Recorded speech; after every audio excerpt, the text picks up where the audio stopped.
একজনের 5,000 টাকা ধার দিছিলাম, ওরে 3 মাস যাবত খোঁজাছি, গেমেই পাই না। আরে কি রে বাটপার অনলাইন আজকে, তাড়াতাড়ি ওর গ্রুপে ইনভাইট দে। কিন্তু গ্রুপে ইনভাইট দিয়া প্রথমে টাকার কথা বলা যাবে না, তাইলে তো শালায় ভাগবো। ওরে তো ইনভাইট করে দিলাম, কিন্তু এখনো তো গ্রুপে আইলো না। আয় আয় ভাই, তো নানির খালি কর ভাই, আয় আয় আয়।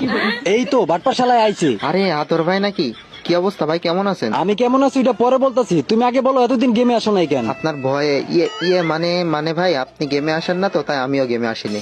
আমি গেমে আসি নাই মানে? আচ্ছা যাই হোক, বাদ দাও। তোমার কি মনে আছে স্কুলের মাঠে সবার সামনে একবার যে তোমার ল্যাংটা করে দিছিলাম?